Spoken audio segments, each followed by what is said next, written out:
विश्वरत्न doctor Babasaheb Ambedkar आणि तथागत गौतम बुद्ध यांच्या जयंतीचे औचित्य साधून डीके मागासवर्गीय बहुउद्देशीय सामाजिक संस्थेच्या वतीने दरवर्षीप्रमाणे यंदाही सर्वधर्मीय सामुदायिक विवाह सोहळा आयोजित करण्यात आला आहे, अशी माहिती कार्याध्यक्ष गौतम कसबे यांनी पत्रकार परिषदेत दिली। या उपक्रमाचे हे 18वे वर्ष आहे। यंदाच्या वर्षी सुमारे 100 जोडप्यांचा विवाह करण्याचे नियोजन आहे। या विवाह सोहळ्यात वधूस पांढरी साडी, शालू, मणिमंगळसूत्र, जोडवे आणि वरास पांढरे कपडे आणि सूट, त्याचबरोबर संसार उपयोगी साहित्य देण्यात येणार आहे।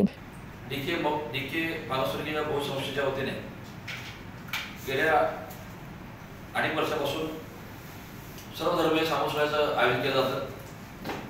त्याच प्रसंगाने 2025-26 या वर्षासाठी संस्थेच्या माध्यमातून या वर्षी सुद्धा विवाह सोहळा संपन्न होणार आहे।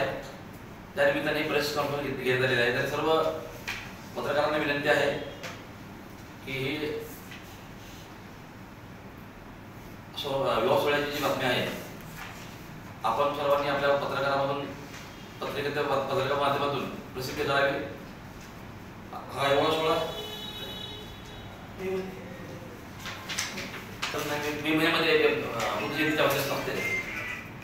तर सोलापूर शहर जिल्ह्याच्या सर्व बांधवांना व नववधू वधूवरांना संस्थेच्या माध्यमातून विनंती आहे की या विवाह सोहळ्यामध्ये अधिकाधिक वधूवरांनी आपला सहभाग नोंदवावा आणि या ठिकाणी आम्हाला व आपल्या सर्व कुटुंबाला सहकार्य करावं। इच्छुक वधूवरांनी आपली नावे 14 एप्रिल 2025 पर्यंत नोंदवावीत। अधिक माहिती आणि नाव नोंदणीसाठी धीरज माने 9890 43 09 42, उत्तम कसबे 88 88 48 43 75, शशिकांत शिरसट 9850 80 08 41 यांच्याशी संपर्क साधावा, असे आवाहन कार्याध्यक्ष गौतम कसबे यांनी केले आहे। आपल्या गोरगरीब आपल्या भागातील किंवा सोलापूर शहरातील लोकांसाठी आपण विवाह सोहळा करतो। जास्तीत जास्त लोकांपर्यंत पोहोचून जास्तीत जास्त लोकांनी ह्या उपक्रमाचा लाभ घेतला पाहिजे, असंच आमच्या संस्थेच्या वतीनं